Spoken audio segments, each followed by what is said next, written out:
The Good Girl Confessional podcast and WB40, Women Beyond 40, would like to acknowledge the traditional owners of the unceded lands on which this podcast and our platform is recorded and researched, the Wurundjeri, Woiwurrung and Bunurong peoples of the Kulin Nations.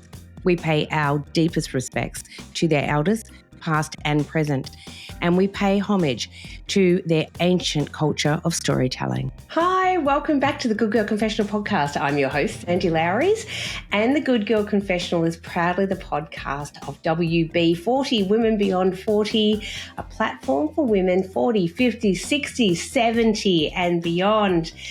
We know that every woman has a story and every story is important.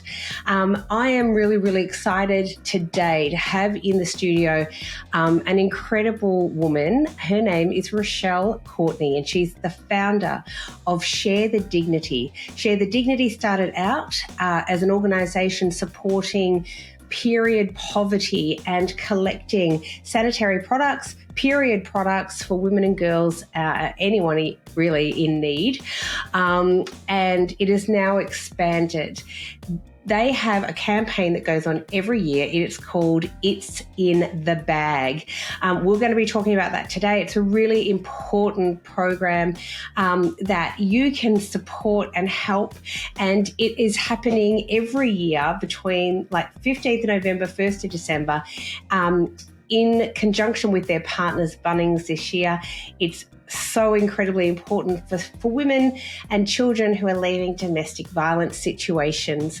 So you want to know how you can help? Listen to Rochelle's extraordinary story. What she has achieved has been absolutely extraordinary. All of the details for Share the Dignity and It's in the Bag will be in our show notes. Please listen along, and you can really help this independent podcast to support more women by liking, sharing, subscribing, and remember we have a YouTube channel, so jump on over there, the Good Girl Confessional podcast. Please support us on all of our socials. Spread the word about Share the Dignity and It's in the Bag. More women are in need than ever before. Thank you so much. Enjoy the podcast. Hey, how about a podcast about all the music that got us hooked up, knocked up and broken up? If that got you humming a hit from the 70s and 80s, then have we got a show for you. I'm Jo Pybus, and when Sandy's not in the confessional talking to awesome chicks, she's driving a Sandman over to my place and co-hosting Alex the Seal with me and Molly, a podcast about music nostalgia. Just search for Alex the Seal on your podcast app. Hi, Rochelle. Welcome to the Good Girl Confessional podcast. How are you today? I'm fabulous, Sandy. How are you? I am brilliant. All the better for seeing you, and I'm absolutely loving this tiara. Tell us all about it. I know I could have worn it to a Melbourne Cup Day event, but I didn't go anywhere. But yes, the tampon tiara is something that I wore with my pad dress. If you saw me wear my pad dress, my dress made of pads for 30 days straight, I always had my tampon tiara on, and I love it. So this amazing lady made it all for me, and she's all about reusing and recycling everything. So. Oh, absolutely. Love it. And I loved that you wore the tampon, the pad dress, and how amazing and what a brilliant way to actually get the word out about your brilliant organisation, Share the Dignity. Yeah, well, you know what? You kind of just got to work out a way to stand out from the crowd, right? And if wearing a dress made of pads and inevitably going stand-up paddleboarding in a pad dress, it was all just a play on words. I did not, though, have any intentions of going in the drink in that dress. I literally was thinking as I was paddling in, and I was out there for about half an hour, okay, well, all these people are standing there watching me. How am I going to dismount without getting my dress wet? And I literally took my brain away from my stand-up paddleboarding and went in the drink backwards at a million miles an hour. Got my hair wet, something I also don't like doing. No, fair enough too. No but one wants to rewash their hair on Wednesday, do they? No, not really. Hey, I have been wanting to chat with you for the longest time, really ever since I started the Good Girl Confessional a number of years ago. And I'm super excited that you're here now. I have been a lover of everything that you have been doing for so many years. And the last few years, I have definitely been heavily involved in trying to rev people up for It's in the Bag, which is an extraordinary campaign, and videoing myself, dropping things off at Bunnings, bless you, Bunnings. So I am really, really excited to find out all about you, Rochelle, and your journey and how Share the Dignity came about. Fabulous. Well, one, thank you for having me on. I think that using your voice and your fabulous podcast is a way for everybody to know about Share the Dignity, because once you hear the impact of the donations, you can't unhear it. I agree with that. And I'll talk about this a little bit later on, but I'm hoping by the end of this podcast, I'm going to actually pack a bag in real time with you, if that's okay, for It's in the Bag, and tell you sounds fabulous. So we'll do that as well. So tell us more about Share the Dignity, what its purpose is, because it's magnificent, and how it came about. Yeah, look, back in 2015, I read an article that was written about the fact that there were 48,000 women who didn't have somewhere safe to call home. And, you know, we'd all imagined what that was like. We've heard about homelessness. We see it all the time, right? Unfortunately.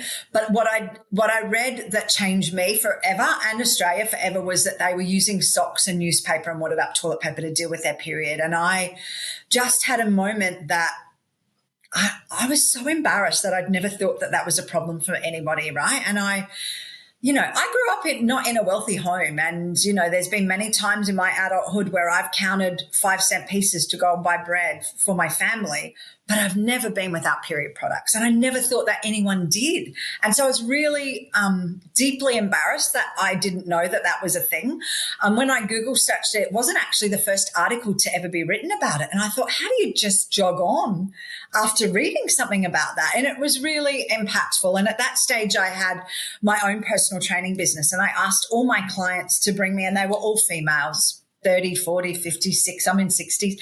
I'd said, bring me a packet of pads for every wine you have in the month of February in 2015. And some ladies would just bring me a bag and say, let's not count them. Let's just start training. But I collected 450 packets of period products, not just from my clients, but we did put a collection box in our local counsellor's office. And so when we got to the end of that, we surrounded ourselves with pads and tampons and laid in them like we were laying in the snow, and had a photographer come, because I knew that I wanted people to know where their donations were going. It was always about storytelling. It was always about, I don't know a person, you don't know a person who wouldn't give a tampon or a pad to a woman in a bathroom, right? How do we make sure that we created something that had ripple effects of doing that? Because, you know, I wanted to make it super easy to donate and super easy for you to know that you make a difference, which is why you put together your bag, right? And for that to have a lifelong effect in your heart, right? So Share the Dignity was born. Little did I know, in order to collect pads and tampons, that I needed to have a constitution, a board of directors, pay fees and permits in every state, and jump over 1,000 hurdles. And I really never thought of them as hurdles. I just thought of them as blimps in the road, and we'll work it out. It was never ever, oh, I can't do this.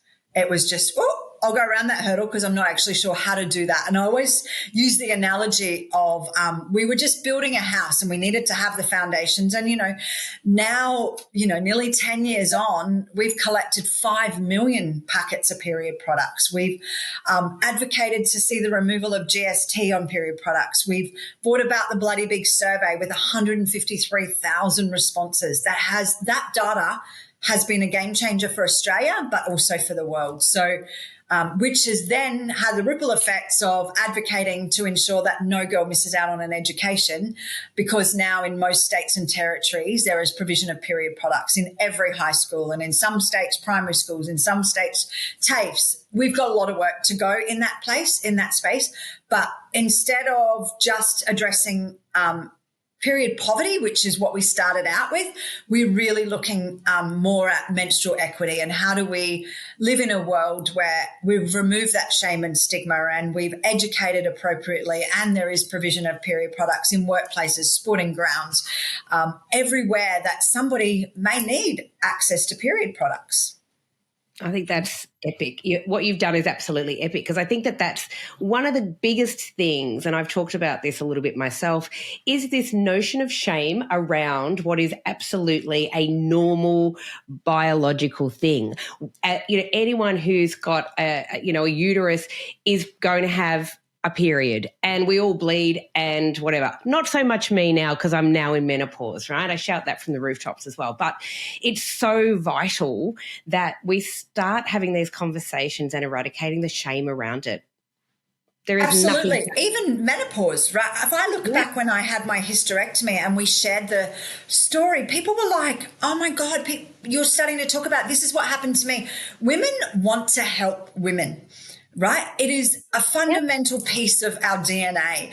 And, while I love so many things about Share the Dignity, what I love is that this was initially my idea, but this charity belongs to Australians. It belongs to the fact that every single one of you have donated a packet of period products, or you've put together a bag, or you've talked about the fact that the GST on period products wasn't okay and you all signed that, and you've given us the information that we needed in the bloody big survey. This charity belongs to the people. It doesn't belong to me. It's my baby. I love her, but she's got it takes a village to raise a baby, right? Yeah, it really does. And I think it's such a shocking kind of idea that any young woman or young person might be missing out on days at school because they just don't have period products, right? Yeah, look, when we first put a vending machine, so I created what was then a world first, so a vending machine that dispensed a free period pack. Two pads, 6 tampons for free, and had a timing mechanism on it. So we had won an innovation award for it back in 2017. It was a world first, and it was the first time anywhere in the world that you'd seen a machine that dispensed them for free. Now they're all over the world now, which is fabulous. And but I remember putting one into Hampton Park East High School, and a young girl coming up to me at the end, and her name was Sarah, and she said, oh, I wish this machine was here 2 weeks ago. I'd got my period. I was so embarrassed, and I'd stained the back of my dress and the chair, and the boys were laughing at me. And I went home and I text my mom, and she said, can you bring me home some period products? And her mum rang her instantly, and her mum was so upset that she didn't get paid till Thursday. This was on Tuesday morning. And Sarah missed 2.5 days of school because her mum couldn't afford period products. Now, this is happening. 5 million Australians live one paycheck to another, right? How do we make sure that there are no more Sarahs in Australia, and that is the government providing period products at school? No girl should ever miss a day of education. And then, you'll see in some of that bloody big survey how women are missing work, not just because they can't afford them, but because a fear of leaking, because they're uncomfortable. Their bosses have no understanding around menstruation, right? In the bloody big survey, it also talks about the fact that more than 60% of women don't feel that they were adequately educated about menstruation. Imagine what those numbers are for men. Those are men who are our partners, our friends, our bosses, and they have no understanding. So without adequate education, we're not going to get menstrual equity, and that's what we're really aiming for. I speak so passionately about it because it's a fixable problem. I really believe that, I think that my job is to get myself out of a job. It is to make sure that, every girl or every person who menstruates has access to them in any schooling career. So whether that's primary school, secondary school, TAFE, university, apprentice, it doesn't matter where you are. You should never miss out on being the best version of you. Whether that's in school, in a sport, no girl should ever miss out on doing sport. Now, I tell you, I played netball from the time I was 8 to the time I was 50. I always had tampons in my bra when I had my period. My period was so heavy that I had to change my tampon and wear a pad when I was playing netball. Then I would have to run out at halftime and change it because I was so worried I was going to leak. And then at the end, I had to go to my bag and get my products and go back. So menstruation is a big issue for 1 in 8 who suffer from endometriosis or issues. How do sporting organisations know better and do better and keep women and girls in sport? Yeah, I think that's massive, actually. And so what's been the reaction, Rochelle, from women's sports groups? So we're talking like, women's sport, thankfully, is finally on the rise, as in it's starting to get the media coverage it so deserves, etc.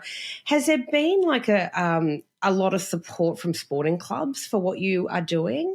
Yeah. Look, the Bloody Big Survey has given us the data that we needed, right? So I've been working with every sporting code, and it's interesting. It's starting to open doors. Next weekend, I'm heading to Sydney to speak to the NRL about how they've had such a great growth in girls participating in rugby league. How do we make sure that this is not a barrier to them staying and playing and feeling valued? And you can see we're starting to have those effects. I've spoken to Tennis Australia, I've spoken to Academy of Sport. So it's netball, it's so many. And you know what? I wish that I could go to one place and say, this is what needs to happen.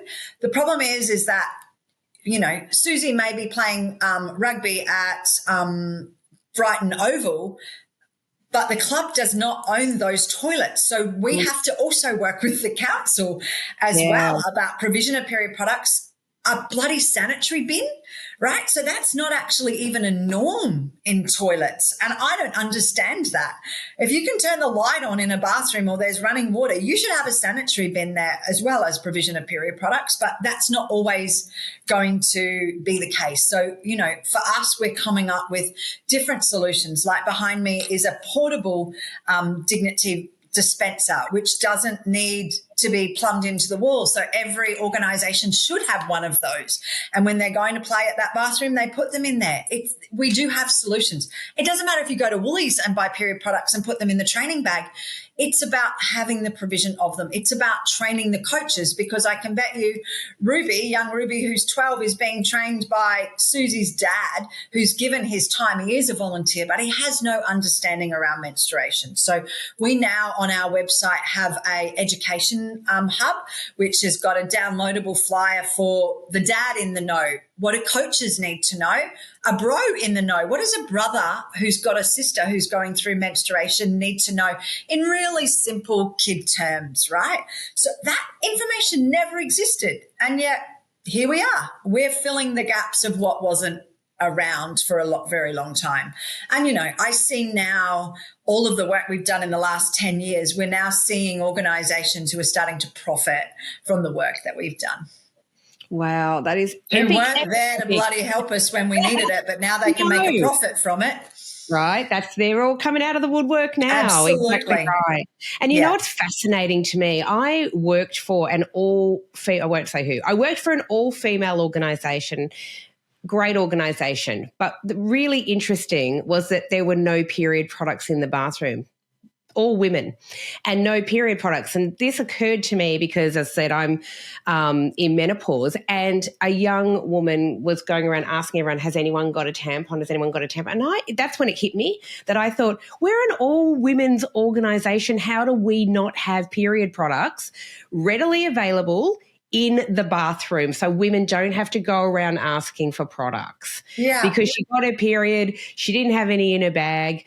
It was, kind of dire straits. The period's come now. She doesn't want to run down the street and try and buy a pack of tampons, right? I mean, but that occurred to me that this really bizarre kind of infrastructure around women's health is so bizarre to me, right? Look, I hope that by the time we do the Bloody Big Survey in 2027, I hope that it is abnormal for a workplace to not have provision of period products in their bathrooms.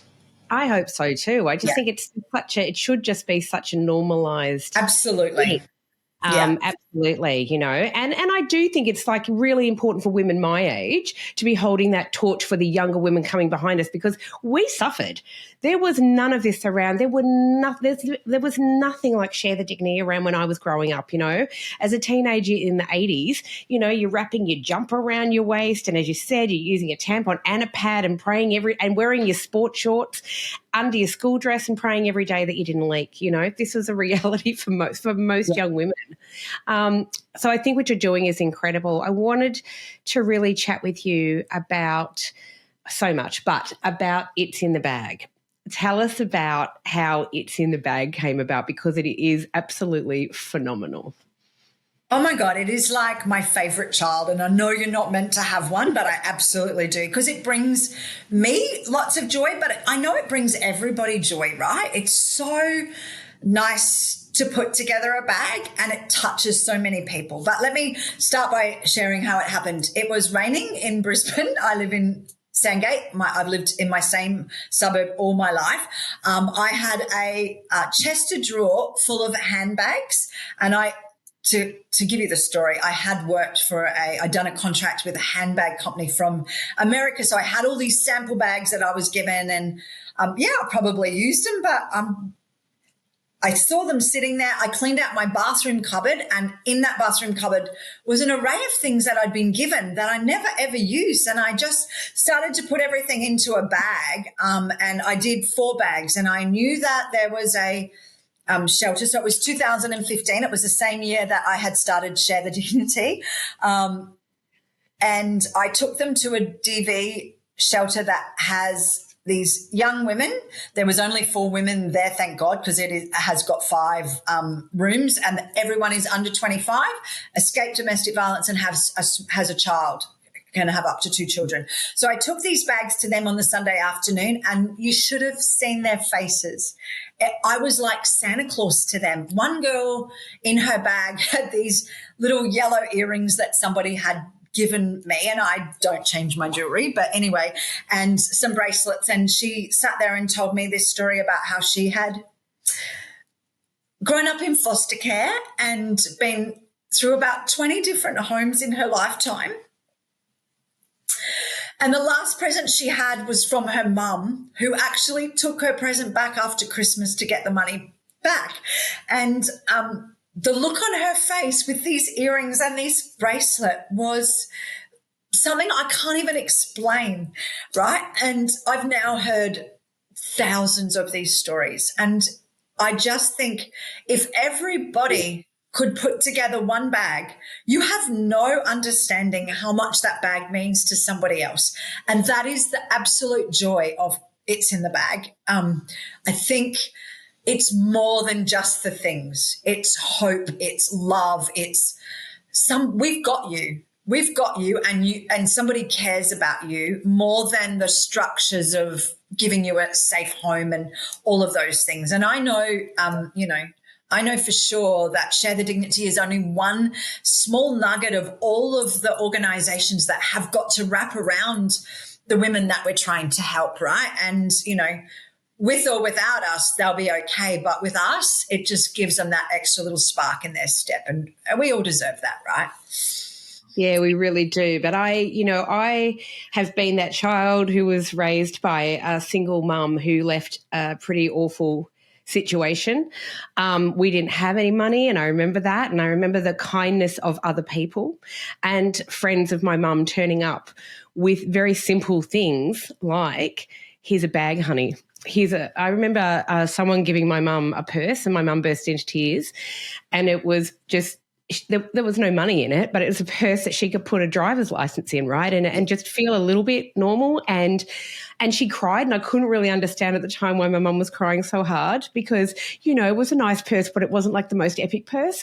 And she was just crying because it was just like somebody cared enough to go, hey, you're going to be okay. And I know things are really rough right now, but you're going to get through it.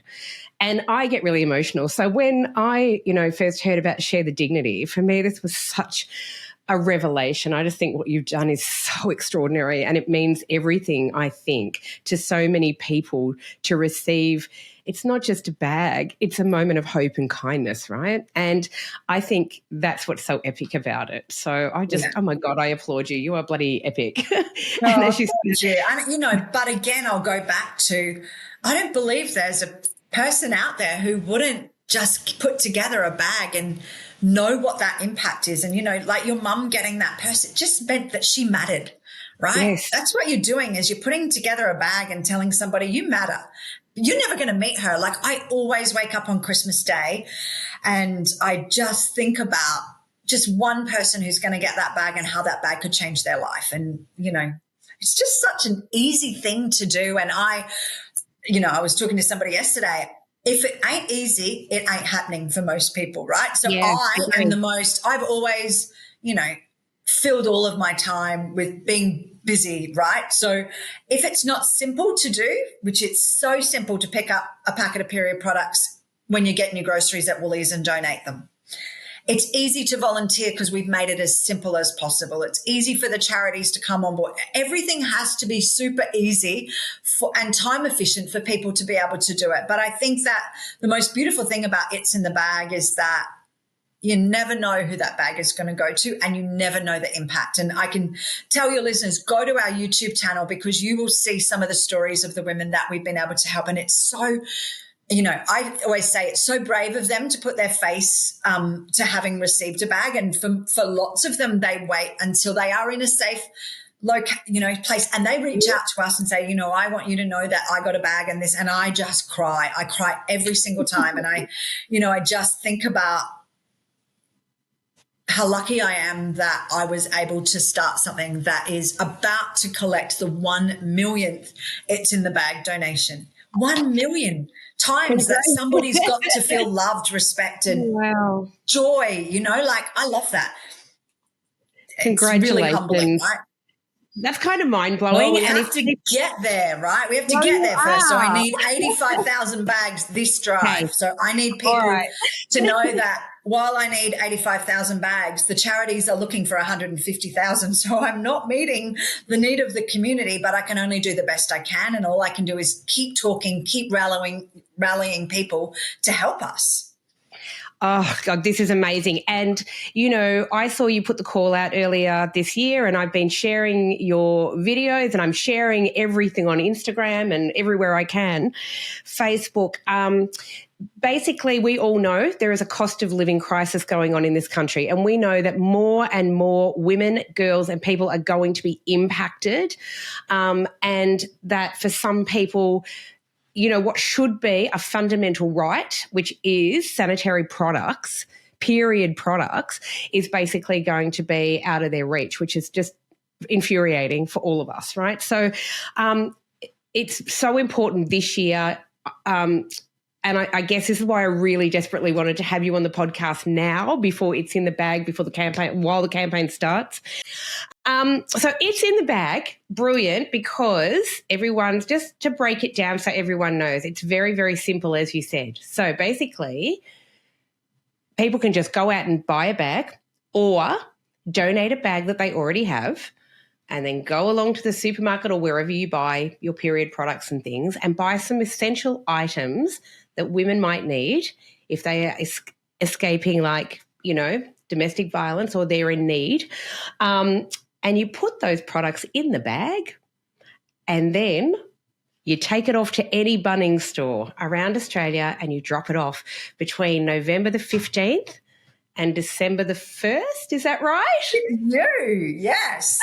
Our bags we ask for the 7 essential items though. So yes, what we're looking for is a bag that must have shampoo, conditioner, toothbrush, toothpaste, deodorant, soap, then period products. Then whatever else you put into your bag is up to your bag size, your imagination, and your budget. So, I say I've owned 7,428,000 hair ties in my life, and I can never find one. So I always buy a pack of hair ties. I always have put chapsticks in mine because I got a chapstick in my bedside drawer. I've got one in my handbag. I've got one in my desk, one in my car. I can never live my life without them, right? So just think about the things that you would want in your bag should you have been fleeing domestic violence. And, I spend all year compiling this basket full of things that I get on special, like Chemist Warehouse sometimes throughout the year have really nice perfumes for $10. So I buy a few of them, and I just, but I'm saying also, you don't have to do it on your own. If you and your best friend want to go shopping, or a couple of you, you can just buy a few items each, I fully understand that people are doing it tough. And so, you don't have to do it on your own. You can do it with friends. I love that idea, actually, and I love if everyone goes to your Instagram now, just so you know, in our show notes when we release this podcast, we will put your YouTube channel, the website, your Instagram, everything, so people can run along and look. On your Instagram, there's a really fun little video on there of two besties skipping down the corridor, and they've kind of done it together. It's gorgeous. I think that's a really important message as well, that you don't have to do it on your own. You can go. Now, my daughter and I this morning went and got bags, and we thought, I'm going to do this in real time. So here's a bag I got earlier, which is just a gorgeous little bag from Kmart. From Kmart. Kmart. Isn't it $12? gorgeous? Now, it was $20, but it's gorgeous because inside it's even got, look at this, it's got like a little pouch inside it as well. Wow. I know. Nice. And who would want to have that bag?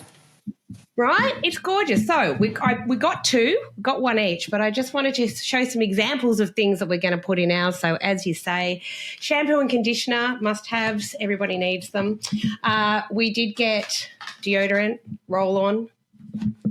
Yeah, we do prefer roll-on over spray, just to avoid anyone who could potentially be chroming. It just takes that problem away.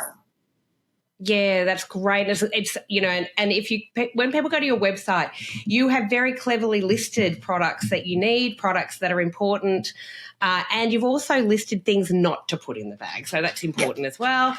Obviously, toothpaste, yes, get into it. Toothbrushes, very important. We did hand sanitizer. Because, you know, you just don't know. We did period products. Here's some pads. And here's some tampons. So we've got a few of those in there, but I'll just give you an example. Wipes. We put wipes in because we think that's really important. How do you live life without them? I don't know, actually. I don't know. I don't know either. We have got here, we've got like a body wash. Yes, for the shower or whatever. We've got face wipes because we just kind of went, that's really nice. It's a little bit of a luxury thing, more wipes. Chapstick, as you said, you know, little chapstick, hand cream because, you know, all of that. Now, the one thing that we haven't put in here yet, but we're going to, is you said it, hair ties and a hairbrush, and I've put that in every single year because I always feel like I wear my hair back all the time because it drives me crazy, and I'm always like, yeah, how would I feel if I didn't have a brush? Yeah. You know? I think something else that I would love people to add to their bag is a note. And I've heard over and over again how important those notes are to people. And I'm just going to give you one story of Kathy, and you can see her story on our YouTube channel. But Kathy was shot due to domestic violence and literally ended up in hospital with nothing and a new life with nothing. Somebody had put together this little denim bag for her. Inside it was 2 pads. She talked about getting 2 packets of pads like you and I would get a overseas holiday for Christmas. It was so important to her. But in her bag was also a note that said, "You are not alone." That's all somebody had written, and she kept it in her bra, went through all her court cases and just kept tapping. Stop it, Sandy. You're making me cry. I'm looking at your face and you're making me cry because people have no understanding about how impactful that can be. So that note to her meant everything. It meant that somebody said she wasn't alone, and she bloody felt alone. She didn't feel alone after she got that bag, and that's the power of it. And, you know, there's another story on there on our YouTube about Gabby, and I love Gabby. I love Gabby because Gabby's Gabby, but Gabby was a young woman. She was in her late teens and was experiencing some real mental health problems, and she received a bag, and in that bag was 2 chapsticks. And she talks about how that was a game changer for her because she had been needing people to help her for what she said was a really long time. Yet she handed somebody a chapstick because she got a twin pack. And she said, okay, I'm meant to help other people as well, and I'm not just going to take – and it just changed her. Also, there was a note in there that said the Winnie the Pooh quote that said, "You are braver and stronger than you can imagine." And she still keeps it in a frame beside her bed, and it literally changed her life. that bag changed her life. And you will see Gabby just looks like the rest of us. People have this perceived idea about what somebody who's fled domestic violence looks like, or what somebody who's got mental health issues looks like, or experiencing homelessness. They don't come as a cookie cutter terry toweling dress with no teeth living in a caravan park, which is what people perceive it to look like. It's me and you. It's 1 in 4 women who've been affected by family violence. It's us all needing to help each other. Yeah, and those numbers are continuing, sadly, to increase.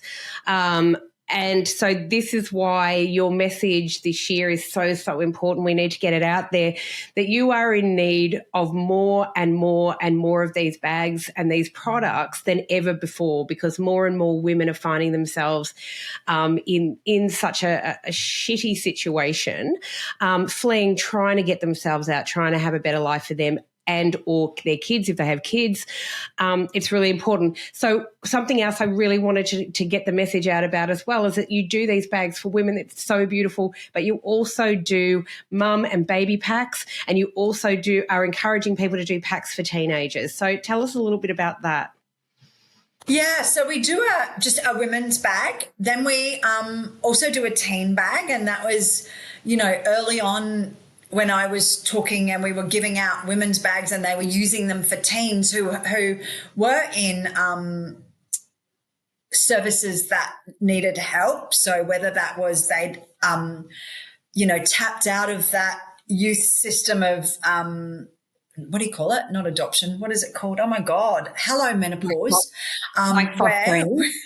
Fostering through the fostering system, and just homelessness. Teen homelessness is far too high now, and so they didn't get gifts, and so I thought, let's just do a teen bag. I would never want my daughters, I've got 2 daughters, to not have something for Christmas, or their friends to not have something for Christmas. So we do a teen bag. We just ask you to put a yellow ribbon on it. And then, it is so much fun to shop for a teen girl in Kmart. And whether you're putting together colouring in packs or scrunchies or some sunglasses, it's so affordable to be able to put together that, but bloody hell, it means so much to them. And then we do a mum and bub bag, and that's because I met this amazing woman a few years ago who came up to me after I'd finished speaking at an event, and she said, "Oh, I just wanted you to know that I got one of your bags at a domestic violence refuge. I'd had a baby, I'd had a preemie because she was kicked by her husband. It had brought the baby on, and she was in a domestic violence service, and she got a bag and she was so grateful, but she didn't have any baby stuff. Like, she didn't complain about it, but she's like, oh, it was so nice to have some of that stuff. I just wish I'd had some stuff for my baby. I felt so guilty because I couldn't afford it. And they gave me some stuff. I was like, oh, I would never want that to be my daughter. I would never want that to be my grandbaby. And for the love of God, when I went shopping for the first mum and bub baby bag that we ever did, I literally can tell you what clothes I had on. It was so good. I walked up and down that aisle like a man probably walks the sanitary aisle, because it had been so long since I'd had a baby. I was like, oh, my God, what do I need to get? Oh, my God, what is right? It cost me a fortune. No wonder they can't afford it, right? So, I say to people, if you can afford to put together a mum and bub baby one, that's amazing. If you can't, do it with some of your friends so that everybody is doing it. We've got shopping lists for all 3 different bags, so it makes it super easy. You're not standing in that aisle like I did going, oh, my God, what does somebody need? So we never get enough mum and bub baby bags put together. So normally our charities will request around 25,000 and we probably collect around 12,000. So we're getting about half. Same with teens. We just don't get enough teen bags. But the last couple of years, we don't get enough women's bags either. So, I'm saying there's about 10, 12 million women who live in Australia. I'm just asking 150,000 of us to put together one bag. Or, as I've really done this year, is do it with your bestie. What I'm trying to create there is take away the problem of whether you can afford it, but also create a connection piece to it, right? This is something that you two will do together every year, and it's just a really nice, and, whether that is your like my bestie is my daughter, or whether that's my mom, or whether it is your best friend, or whether it's a work colleague. It's just doing it with somebody that, you're leaving a legacy. You're making a difference. It is. And I think, my daughter's 26. I can't, as you say, it's unbearable to think that she would ever be in a situation where she couldn't have things that she just desperately needed. And so, she and I, this is her first year where she's really jumped on board because she knows I do it every year, which is great.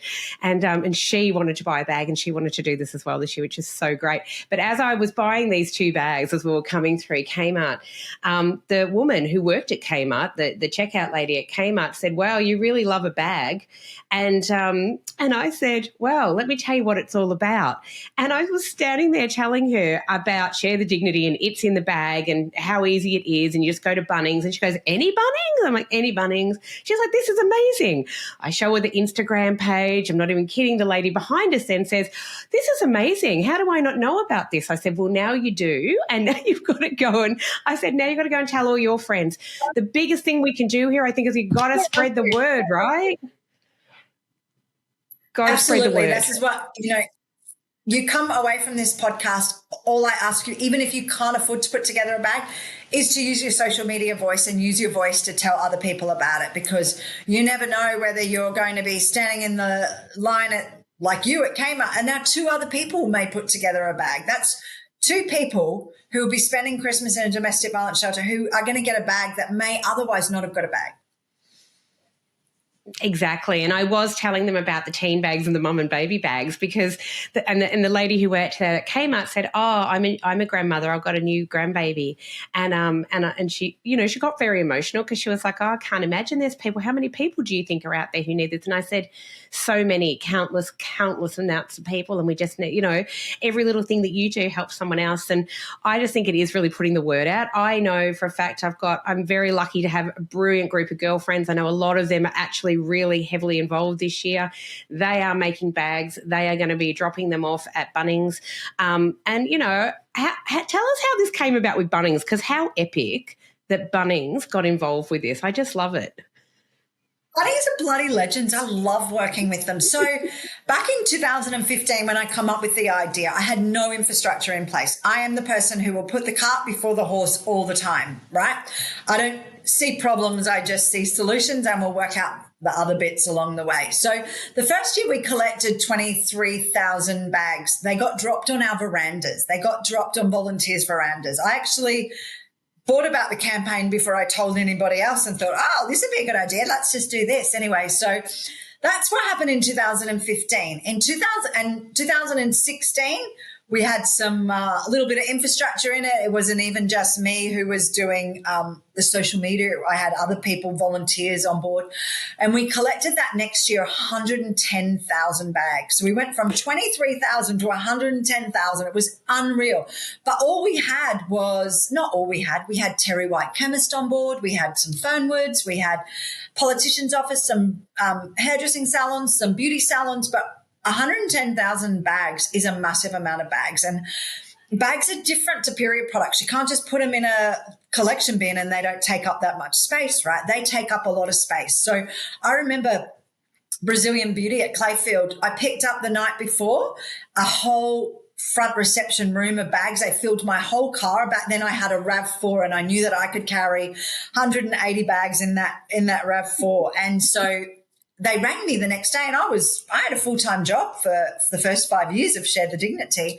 I had 2 jobs, actually. I had Share the Dignity and my normal paid work. And she rang me at 10:30 and said, "You need to get in here. We can't even do treatments. A school has dropped off another 200 bags." And it became a problem. So because the space that they take up is enormous. So I remember we had an amazing volunteer who also worked at Bunnings, and I did a post on our social media page with a picture of a Bunnings. It comes up every year, and I said, "Cooey, we need everybody's help. Can you tag Bunnings? We want them to be our collection point for It's in the Bag." And everyone tagged them. And to be fair, Bunnings didn't even have social media back then.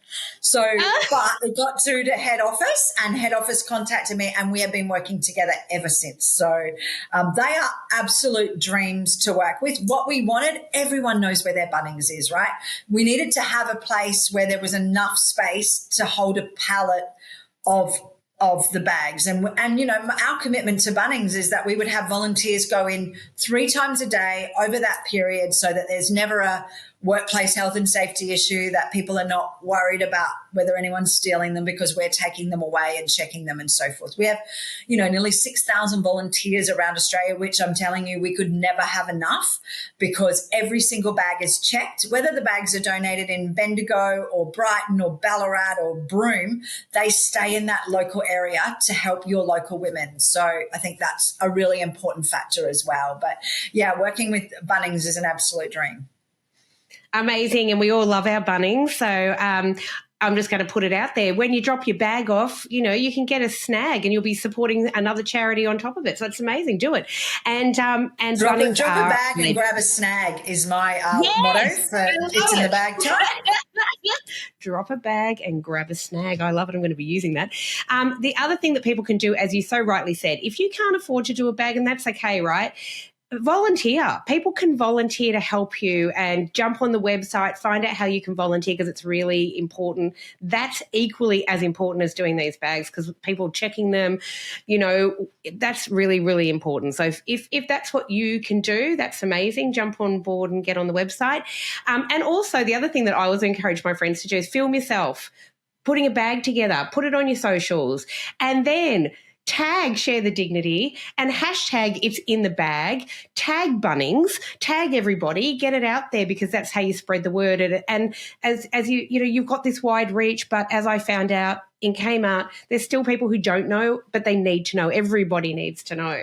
So that's what I'm encouraging all my friends to do. Get out on your socials and share the word. Share it with your friends, your work colleagues. Remember that it's not about you showing off. It's about you making a difference, right?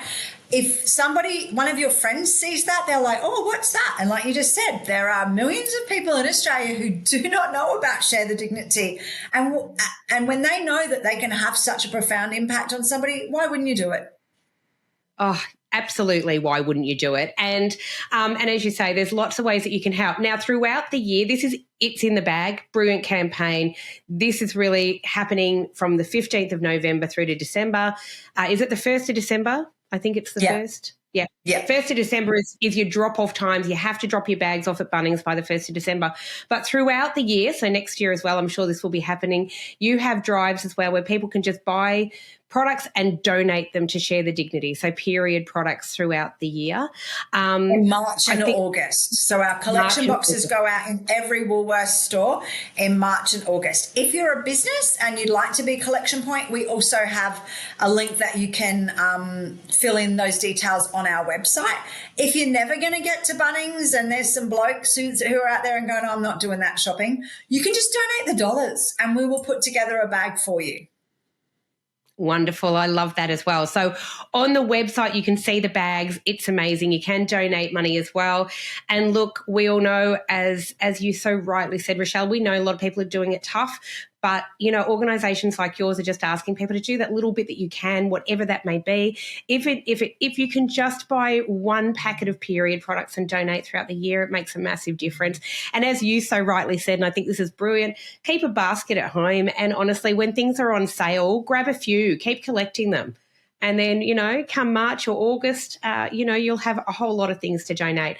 I do think one of the biggest things people can do is word of mouth. Tell your friends, tell your work colleagues, tell everybody, tell your family how they can get involved. And I'm super excited that you are there making a big, big difference in people's lives. Share the Dignity is making a huge difference in people's lives. And I for one, thank you for everything you do.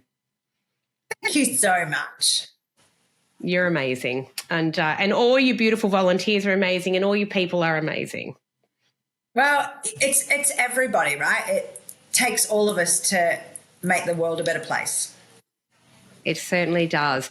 Okay, so, everybody's heard the story now. I hope they get out there and they start donating or putting a bag together. As you say, do it with a friend, do it with a family member, do it at the workplace. I don't know, get everyone involved in your workplace to maybe put together a mum and bubs bag or some teen bags. How amazing. And I'm fingers crossed for you that people come out in droves this year. And you get the amount of bags. We know that there will always be too many people in need. You can't, fill every single space, and we understand that. But I think you're doing an extraordinary job. Thank you so much. You're amazing. So thank you so much for sharing with us today. I think you're great. And I will put all of your details, share the Dignity details in our show notes, as I said, and we'll be spreading this across socials as quickly as we can. Remember, everybody, 15th of November to the 1st of December, it's in the bag. Brilliant. Excellent. Thank you so very much. Let's do this. It's in the bag. Let's do it. Thanks, Rochelle. You're wonderful. Thank you so much. You're wonderful. Thanks so much for listening along to the Good Girl Confessional podcast. I'm really thrilled and excited that the Good Girl Confessional podcast is part of the WB40 Women Beyond 40 platform, a platform we created for women 40, 50, 60 and beyond to share their hard-won wisdom and to learn more information about the things that matter to us as women, midlife and beyond. Now, wherever you're listening to this podcast, I would be hugely grateful if you can follow, like and subscribe, because it helps the algorithm to actually reach more like-minded women, and they will realise that they're not alone in their journey, that's for sure. You might also like to know that we're over on YouTube. Join us there, The Good Girl Confessional. We're also on Instagram and Facebook as both The Good Girl Confessional and Women Beyond 40, and we're over on TikTok under Women Beyond 40. I would also like to thank the editor and producer of the podcast, Michael Smedley. As always, what a brilliant person, and thank you so much for listening along. I love you. Thanks for your support, and we'll see you soon.